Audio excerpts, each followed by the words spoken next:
The presenters and I will introduce ourselves, but then I'll call on you guys just so we can say hi and where you're coming from. I'm Abigail Winkle. I'm the Vice Chair for Education at NYU. I forgot for a second. I'm one of the presenters today. I run our transition to residency course, and I'm a former program director. So that's how I got interested in this area. Jen C. Hi, I'm Jen C. Hawthorne. I'm a first-year resident at University of Louisville. I was also a med student at University of Louisville, so that's how I got really interested in this project, was because I really wanted to stay here. Dr. Nelson.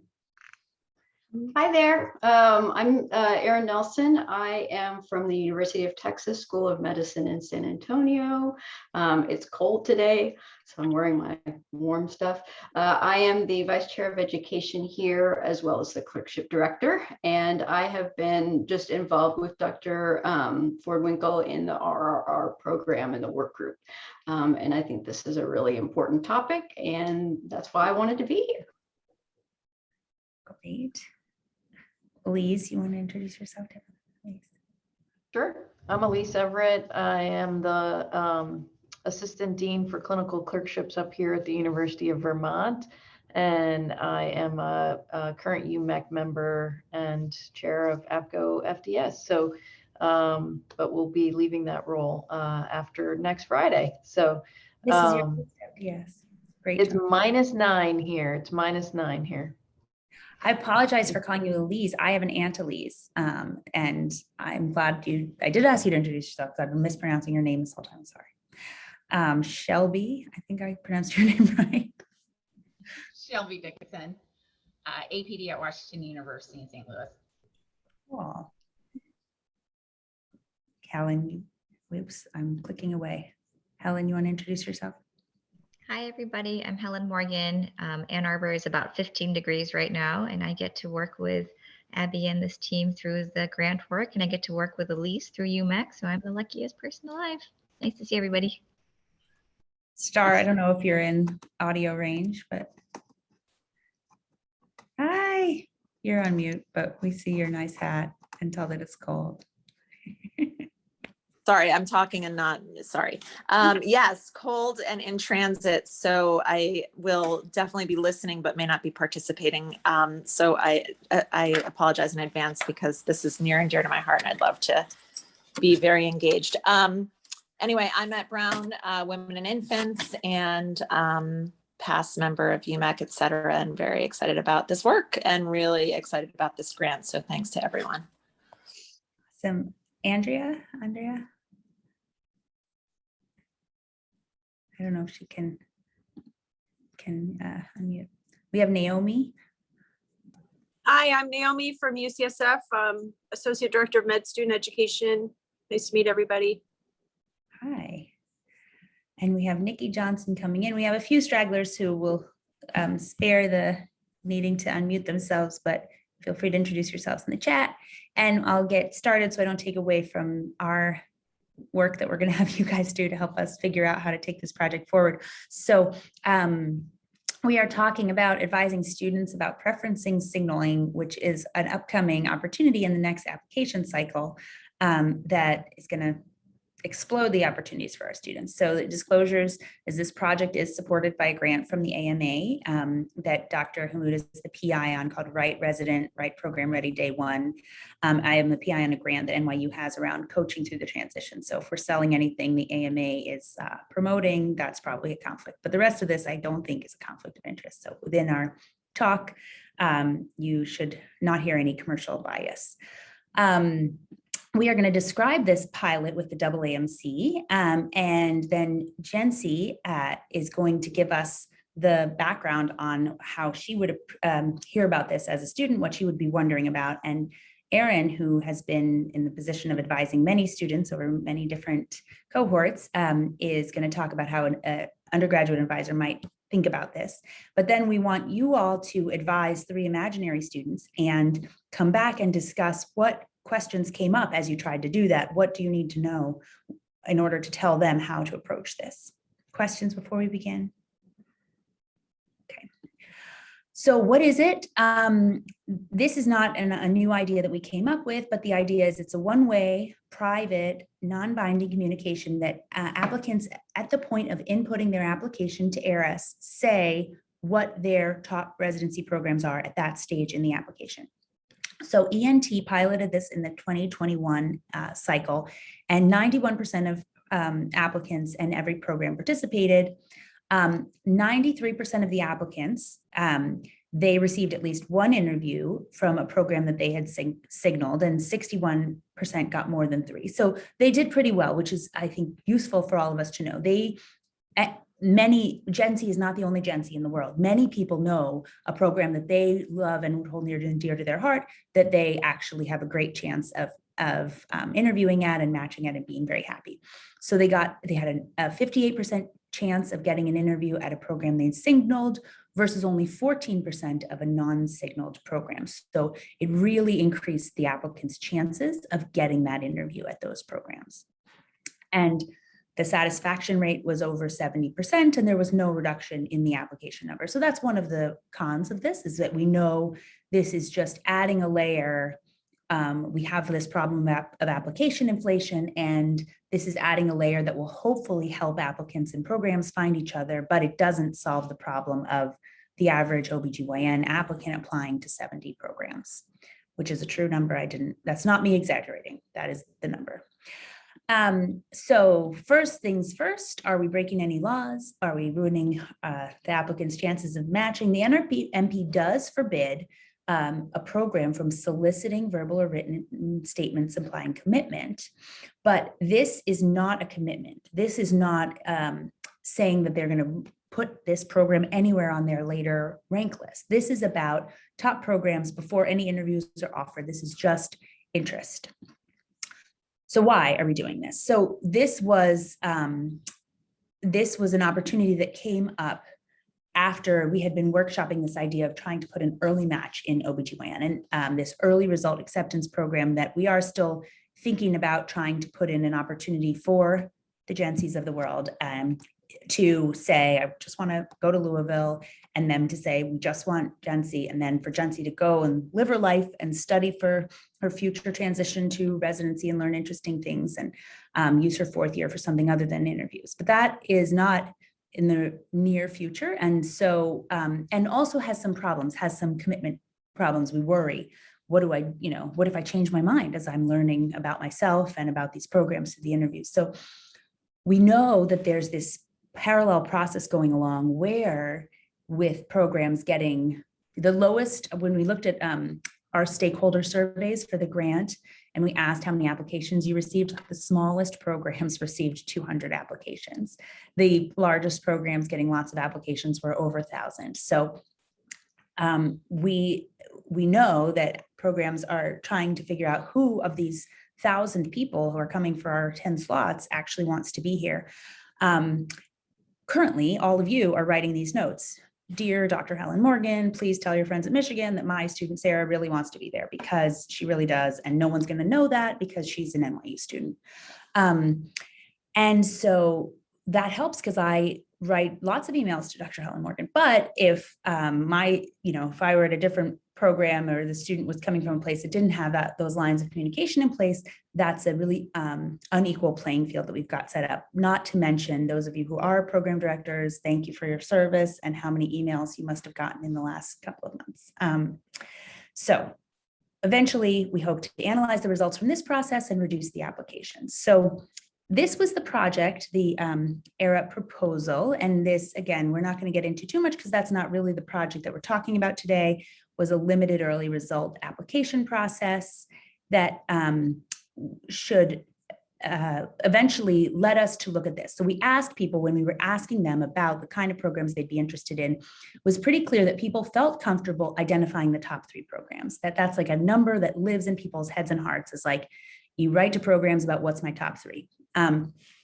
But in addition, it would be great to say, what about the programs I may not be my top 3, but I would really, really love. I really want them to open my application, even if it's not my dream program. And in a more sane world where there wasn't application congestion, you could imagine 18 being a pretty reasonable number of applications for someone to submit total. That's giving you a good breadth of more competitive and less competitive programs, different settings, different geographic regions. So that was where this came up with. So the AAMC is willing to partner with OB-GYN to put this together. And we'll be able to measure how do people behave in this to really make sure the goal is to improve the equity of the process through doing this, not have it rely on someone sending their friend an email, but to actually create a level playing field. So we have to see, does it work? And then also see, are we right? Is 18, in some future state, if we were going to say, we don't need 70 applications for applicants, is this, when we look at how people approach the preference signaling pilot, does this give us information about what might be a reasonable number of applications total? So just for you all to know, this project is going to get rolled out with a resource that you will hear more about at APGO CREOG and over the spring, but really will be very useful, the alignment check index, where an applicant can self-assess based on metrics that have been decided by the work groups involved in the project, and compare how they perform compared to the way the programs have rated how important is that particular attribute to them, and get a sense of where am I likely to, compared to people who usually match at this program, where am I likely to fall, to get an idea of their competitiveness for that program. So before I tell you how Jency and Aaron feel about this, or rather before they tell you, are there questions, clarifying questions? What am I talking about? Did I talk too fast? What's involved? Shelby, you look a little concerned. I have a question. Okay, Star, go ahead. Sorry. So for the token system, if I'm a program and I receive your token, I will definitely open your application and look at it. You might not if you don't want to. I see. So that's a choice. It's not a guarantee. Right. Programs are hearing like, use this however you want. It's probably not a good idea to use this as your only factor. Just like if you just got emails from all of your applicants saying, you're my top program, you wouldn't necessarily interview them all. I think that it's probably going to be part of what people use as they're sifting through, trying to figure out who's getting. I would say if you apply to my program and you signal us, someone will read your application. I can commit to that for NYU. Okay. I can't commit to that from a big picture. That's the way the project is going to work. But that's right. The idea is to say a highly interested person, you're one of their top 3 or top 18 programs in the country. And I think it will help because if you have your sort of range of applicants that you wind up usually interviewing and accepting, and if there's somebody who's in that usual range who hasn't signaled you, then you are probably more likely to look at someone who looks roughly the same on paper who has. That's, I think, how it'll probably. Right. I was just wondering if it was a guarantee to the applicant.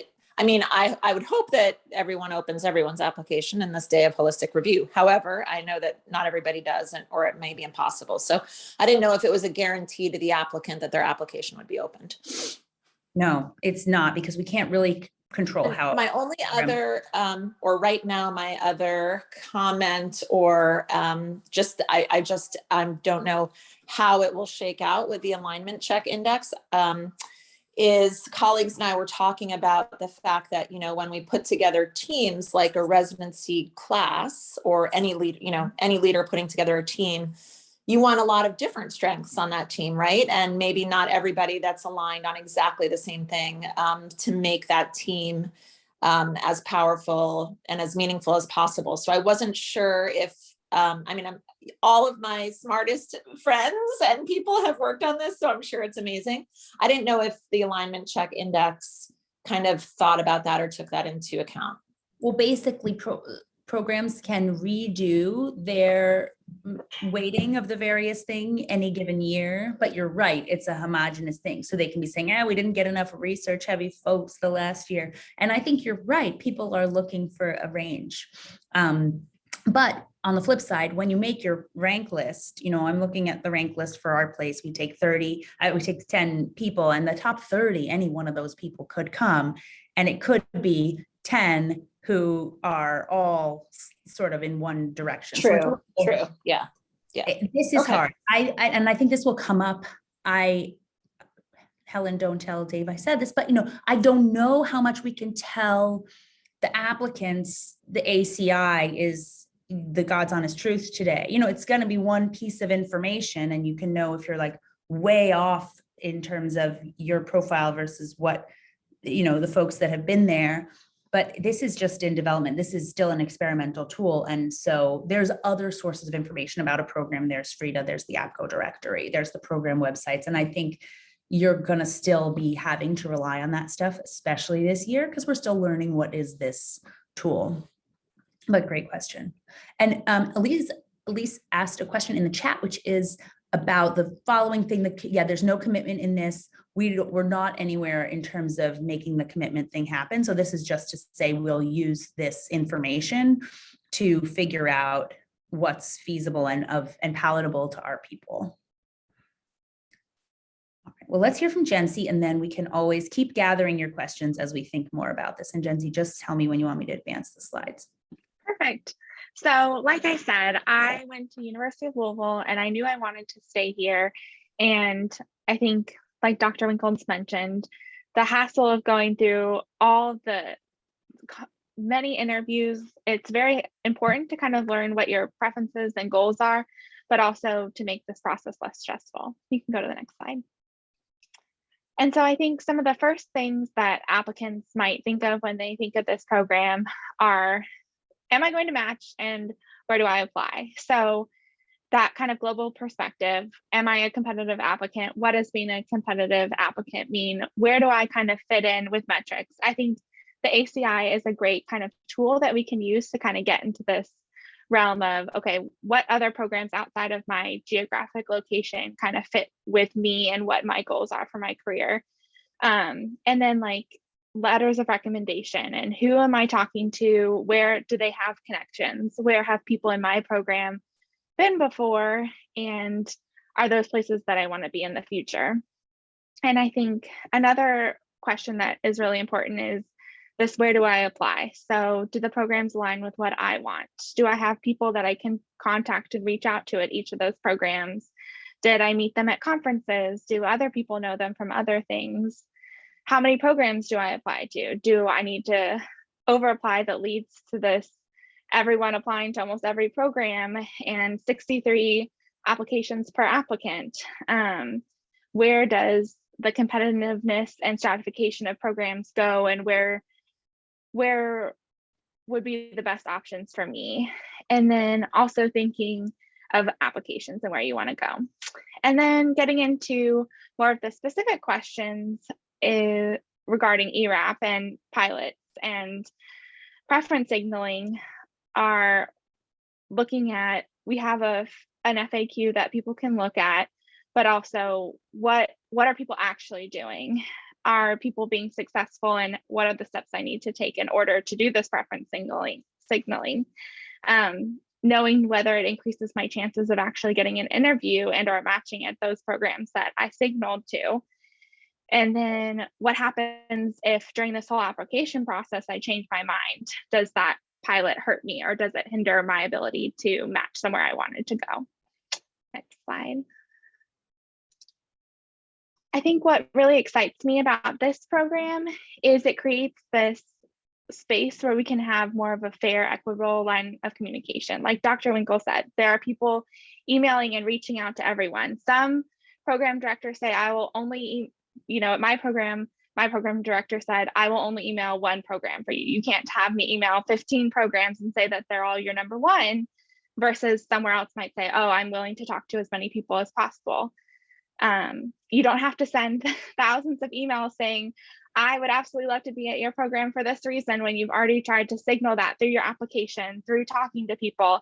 You don't have to worry about sending thousands of thank you cards. So I think it creates another pathway for us to make it more streamlined. I think it also allows for less stress and more time to focus on fourth year if you have this mechanism that allows you to tell programs that you really want to be there. In addition to fewer applications and less money, I think we are in this flex area with in-person versus virtual and what that means.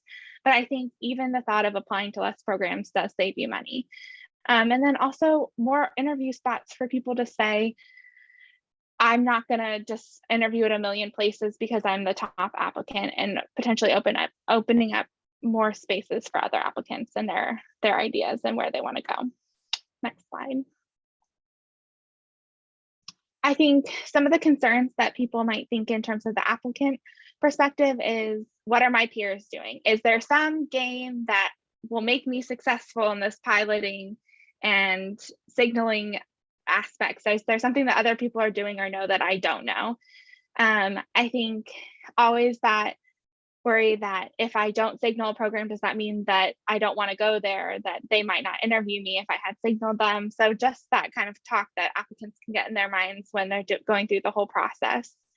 And then also, are programs talking to each other? Do they know who I signaled, and what does that mean, and how does that play into the rest of my application? And then again, like I said, is there a way to game the system? Are there other things that I should have been doing that people aren't doing outside of basically signaling programs?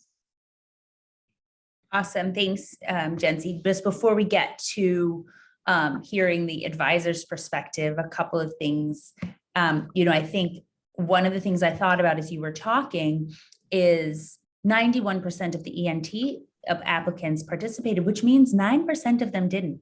And the programs had no idea whether they participated or not.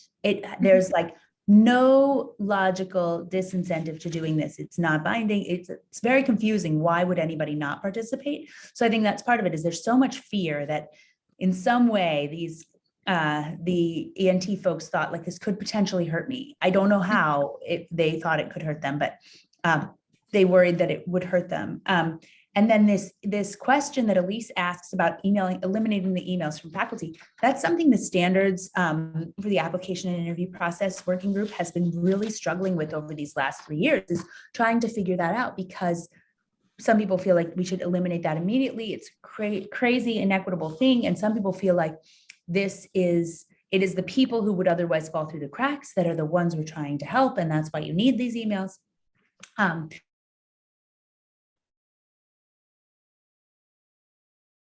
Is so flawed that we're kind of trying to create standards and create an approach one thing at a time. But we're comparing it not to a perfect state, but to this existing very unequal experience. We'll figure out what Shelby's question is, and then we'll get to it after, but let's hear from Erin. Yeah, of course. I'm going to come from a slightly different perspective, which is for those of us who advise students. The first thing, of course, is to reassure students that really this is an equitable, fair, and credible way for you to signal interest in a program. This is especially important in cases where a student may want to go to a program that is in their geographic area, or perhaps they have other mitigating circumstances that are not readily apparent in their application. The goal is to make things better for the student and the programs, and reduce some of the emphasis on the networking and the phone and the follow-up and all of the additional things that people are doing these days to try to make clear and put their best foot forward. We can go ahead and proceed. So are there any drawbacks? Are there risks? Well, as Jency sort of alluded to, this is something new. This is something extra, potentially one more thing to do. There will be students who will embrace this and say, I love this idea. I know exactly which programs I want to target with my top 3. And then my other ones, will be the next step down. But there's always going to be maybe a little feeling of anxiety. And am I doing this right? Is somebody else doing it different or better? And I do think one other thing that I don't know if it's been brought up yet, but we need to make sure that we really are counseling our students about their the strength or relative lack of for the programs, and so that they don't use their signals inappropriately. In other words, using a signal for a reach is probably not a good idea. Okay, I think we can go ahead and advance one more. So in terms of counseling, certainly we want to focus on the fact that we're trying to level the playing field. The idea is that this is equitable, fair, and the programs will pay some attention to it. It is voluntary. It's voluntary on both the applicant as well as the program sides. Of course, we really are strongly encouraging everyone to participate so we can really dive in with both feet and try and get as much positivity out of this as possible and learn as much from this pilot as possible.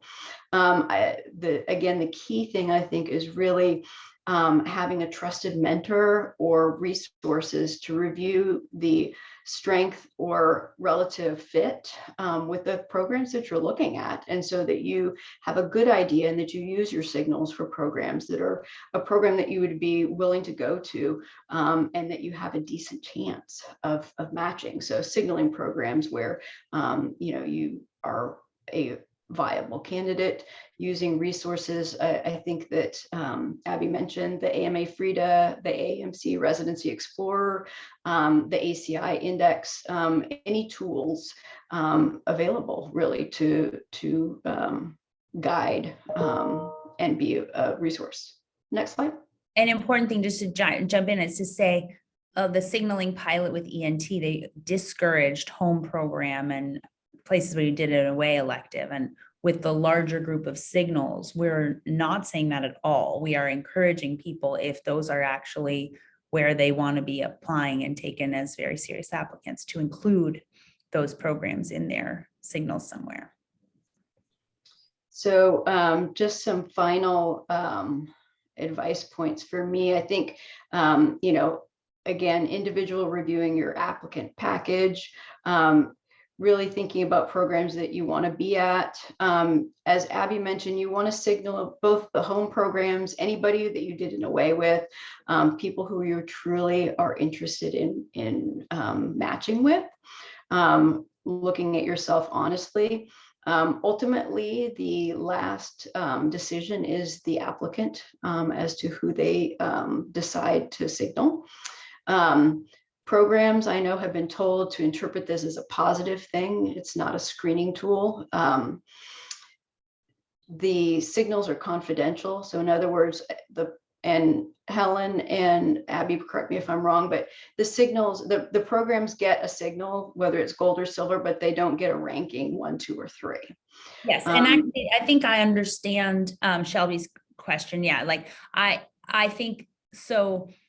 Programs are told not to use this for screening, but they can use this among their applicant review metrics. And I can tell you it's going to get weighed where we are pretty heavily. If we have a superstar applicant who has applied to our program and hasn't signaled us, then we are unlikely to interview that person at all, because they'd probably love them and interview them and rank them. And then they'd want to be in whatever geographic region they really want to be anyway. And so we will be using it I think it works both ways. For a highly competitive applicant at the places they were maybe padding their application, it is possible that they just don't get an interview in the first place.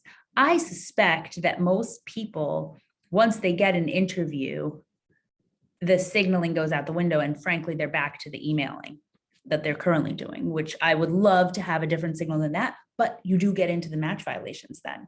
If we were to say, we're going to tell everybody to tell the program something or another, we're in that sticky, that's where you're not allowed to have those communications. So this, there's no way to know exactly how people are going to react, but I suspect if someone wound up with an interview, their earlier non-signaling of the program is unlikely to make a huge difference. And certainly that's something that will probably wind up in those, realistically, will wind up in those emails that they're emailing the program director afterwards. I had no idea how much I would love this place until I came, and I can't believe my luck in getting to meet you all. Yada, yada. Yes.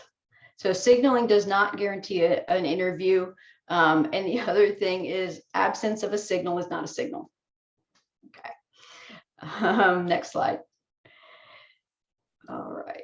Right. So we have these breakout groups. Let me get the link again to put them in. So we are, we have these 3 applicant profiles, and we're going to make 3 breakout groups and put you all into them, and start with, can you all open that Google Doc before I create the breakout room? Someone just not, you can click into that link. It shows a document. Someone give me a thumbs up or a nod. Yeah. Okay. Okay. So I'm going to create these rooms. Go into your room. We will give you 15 minutes or something like that. I'll double check. 10 minutes. 10 minutes. We're going to give you 10 minutes to counsel these applicants. So start with the number student. That's the number of the room that you're in. And then we'll bring you back in 10 minutes, around 3:05. And we'll go through each student and the questions that came up and how we would counsel that student. Does everyone understand the instructions before we push go? Okay. All right. Oh, now that we had people run away when we had breakout rooms, so I think I'm going to make it 2 rooms.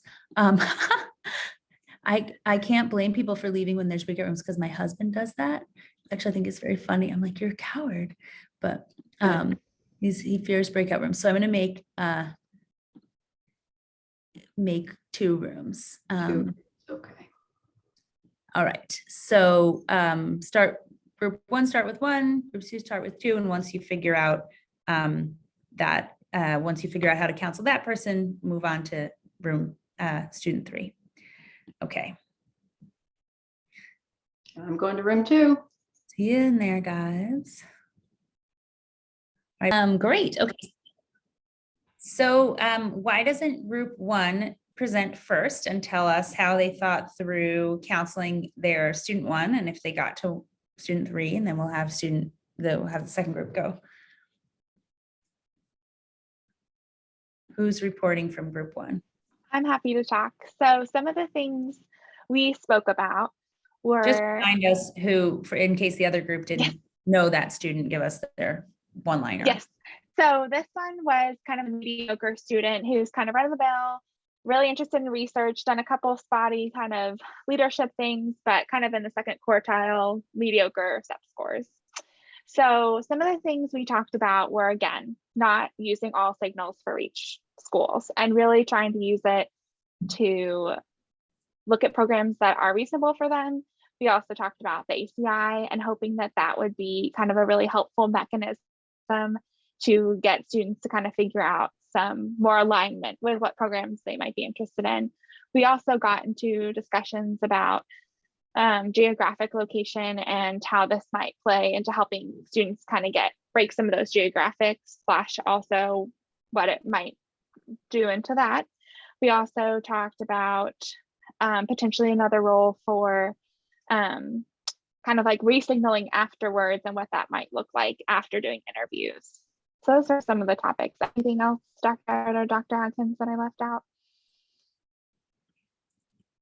What do you all think about, like, I think in some ways this could really help that mediocre applicant who, like, if they're not applying to a program that has traditionally taken that medical school students before, that might just assume they're not really, that they're just another name on the list, that might seem more, more serious applicant. So I feel like that could really help that mediocre student. And I guess I'm wondering a little about, about the geography, how should someone try to just stay in their preferred region and just go deep in terms of different kinds of programs that are closer? What, this student, or do you think the preferencing signal they should go, maybe a little just to try their luck in another, wrong word, mediocre. That's the wrong word. Middle of the road is because that's, I think that's the part of the problem is if we have a middle of the road student, they wind up getting really hurt by the sort of more robust profile applicants. And so at a given program, I just have had this is now the time for those post-match or post-interview communications. And they're like, you know who we love? The one student you have ranked to match already on your program. And I'm like, what about this other student who loves your program? And it's like, if you'd never interviewed that student, because like we were going to take her all along, you can't have her. Like if you would have maybe had more room for this other person from the get-go. So I don't know how you all would approach that. I think one other point I just wanted to clarify, and I may have heard it wrong, but Jency was saying something about in their group, they talked about a re-signal after interviews. And I think that when we brought that up, that was kind of like, we're not allowed to do that because then we get into the communication thing. Is that correct? Or am I misspeaking? Oh, we're not allowed to make the signaling happen. I'm talking about the nonsense that's happening right now that's keeping me from getting my work done, that just exists. And the poor program directors who can't even be here right now because they're just reading emails from students. Yeah, and I just wanted to add that we have stated that we are very worried that if we try to have some sort of signaling after interviews, that could be a match violation. So this is different because this is more for interviews. So let's go to student profile 2. Does breakout group 2 want to tell us how they thought about? Oh, also, were there other questions? Was there like information you needed that you didn't have in terms of helping this person?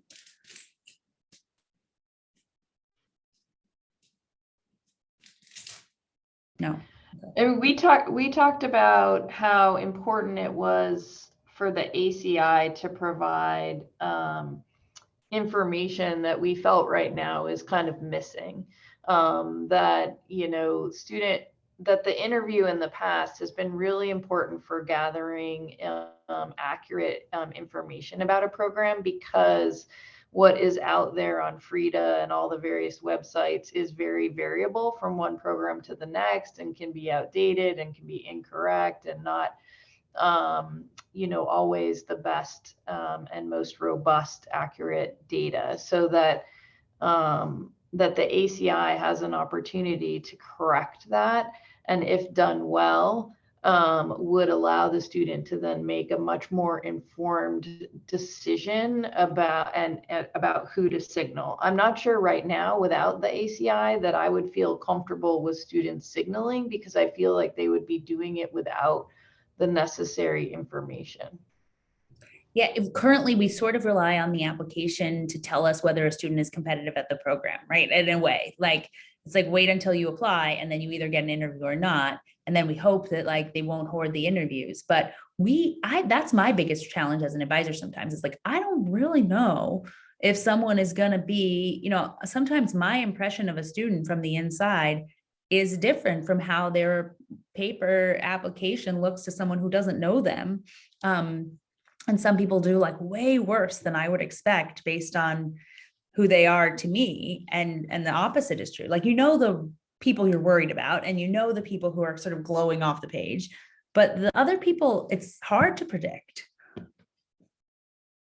Interesting. All right, let's think about student 2. Breakout session 2. Yes, of course. I can talk about breakout session 2. We discussed student Alex, who has a geographic preference for an area that's outside of his medical school area, wanting to live closer to family. We actually had an interesting discussion about additional information that we might want besides what's on the paper. So on the paper, we have information about grades, medical school class quartile, step scores, letters of rec, research, diversity. But it was brought out that perhaps it would be more, it would be nice to have information such as what would be found on a personal statement to see, for example, how really engaged is this person with the LGBTQ community? Do they want to serve that population in the future, or is that just something that they identify with? One other thing was the person interested in an academic or community program? That wasn't delineated in the information that we had. The ACI index, was another thing, and had that person done any away rotations. So, and then also the programs that they might be thinking about. So this is geographic, but New York, I mean, what does that mean? So which programs are they thinking about? And is it all or just a subset of the ones that exist? So I think that in order to counsel the student, having the additional information about what's going on in their mind and what their priorities are, in addition to the programs that they're really thinking about, based on, you know, probably their information search on Frida or some of the other available sources.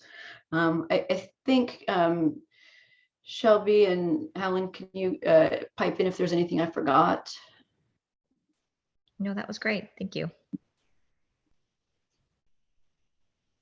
So that was the summary of student number 2. All right. And so what about student number 3? Did either of the groups look at that student? It's so hard to know how much time you're going to have for these things, right?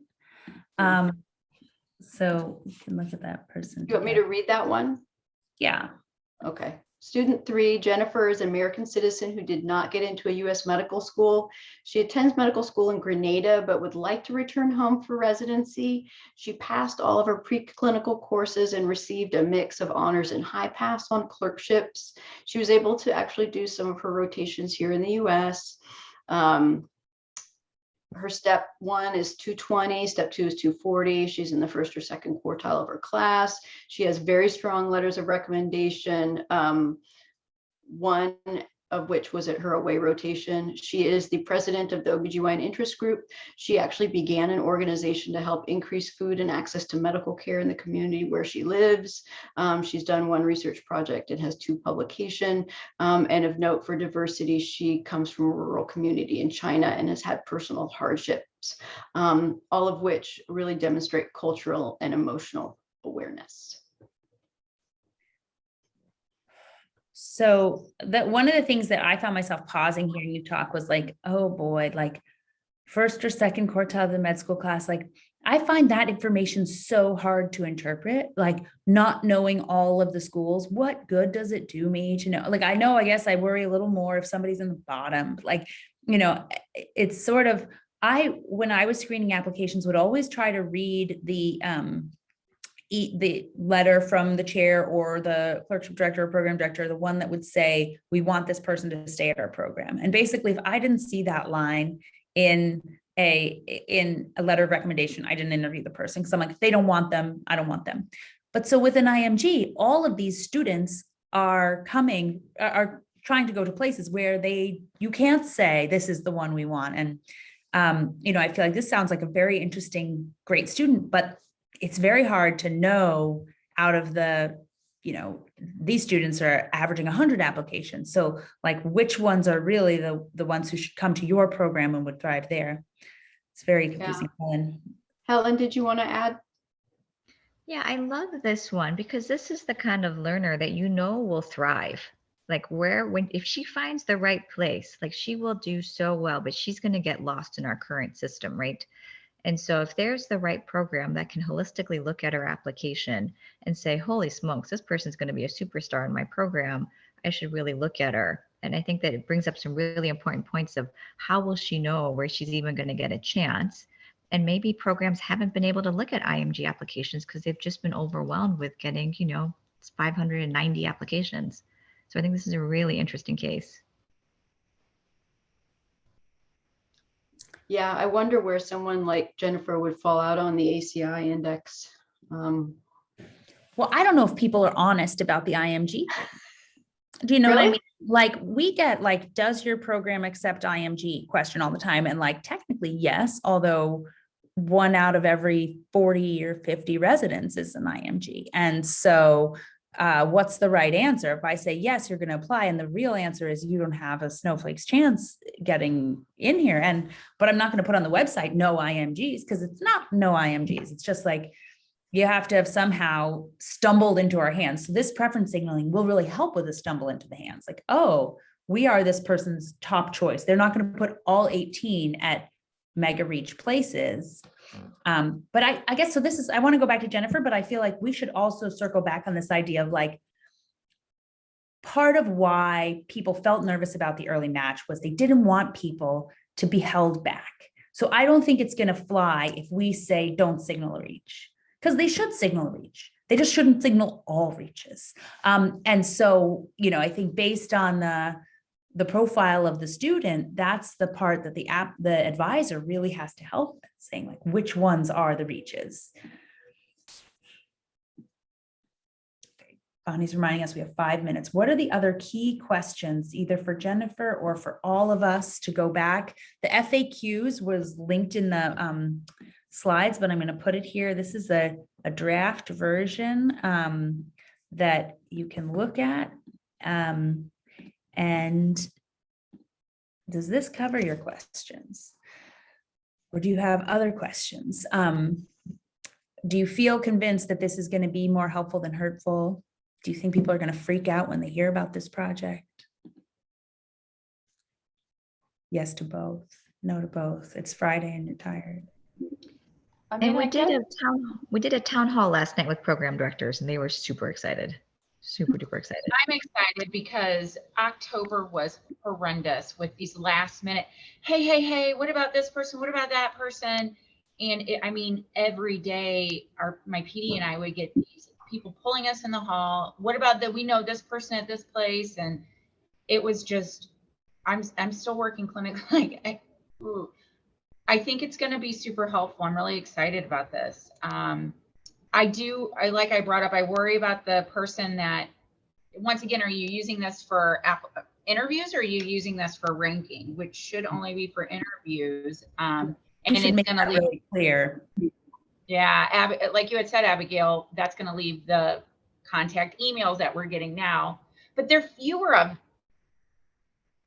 Well, there are feel fewer, like right? You only have 10% of your pool that you've actually interviewed that would email you now. So you don't have every. Yeah, so it's actually okay right now, but like it was, or the other piece that I'm seeing more and more, we're in the Midwest, and so we're seeing a lot more California applications than we used to. And the California ones are like stellar, but then the question always becomes, would they fit in here? Why are they applying here? Are they going to leave California? We get that too. Are those people really leaving California? They really live in California. And I think this preference signaling is actually for interviews, at least when we call it our draft night. Our draft night, we get together, we're like 3 to 4 hours looking at, reviewing the applications we've already reviewed individually as a team. And, this person didn't signal us and their application is stellar, but what about this average application that may have gotten lost in the past? What about this person? And this one also did a other things. It's more back to holistic review, I think. I think people worry that like the superstars are going to run away with this. And I think it's actually going to be great, because those people, like, no one's giving an interview to a superstar who didn't signal them. Like that's where you're going to get help is, that, okay, those people, like, I'm sure the top few slots in my rank list, like if they haven't told us that they want to be here by now, they're not coming, because they're great. And whoever they actually want, wherever they want to match is where they're going. But we're not going to move them down based on not hearing from them. So this, I think, will help, because some of them, maybe they just love someone else first, some other program, that's fine. But if they truly didn't want to leave California, not to pick on California, but like there are so many medical schools there and so many residencies, if you don't want to leave California, like enjoy California. It's very nice there this time of year. And like, let us put people in their coats. So, Yeah. But I think it's going to be interesting, this first rollout, because I bet people are interested and excited, and then you're going to have some anxious students coming to you. So I'm super glad that people have been able to come together and like, we can put out, here's how to answer those questions. So I feel really grateful for the insights that you all have generated today, because we can at least give them some information, and I think work to beef up the tools that we're giving people and say, we do really have to be able to say, here's how to at least check how your profile aligns with what they've seen before at this program. Counseling is key. Yes. It really is. I guess I would just maybe, and I don't know, I haven't had enough time to really ponder this, but I think it's a step in the right direction. I'm just wondering, and I recognize that this is a process, right? We're doing baby steps towards a bigger change. But I guess I'm still fearful that the numbers game will still win out, right? So if we have 3 slots here, we could just completely ignore the signaling and interview, we have 400 applications per slot, and you could still, there's so many applications and so many all-star applications that you could still completely ignore the signaling and have a fantastic match. So I guess the question is what motivates people to use the signaling? Yeah. Well, that is a good question. We are at the end, so it will have to sit with us. But I think you're right that we have not solved the problem. There will still be, ENT had that experience. We're not expecting application numbers to go down right now, and that but hopefully it will give people a little more sense of control in the process and the ability to, at least in an equitable way, broadcast their interests. So a slightly increased even playing field is the hope. More to come. Thank you all so much. Have a great weekend. Thanks, everyone. Have a wonderful Thank weekend. you. Bye-bye.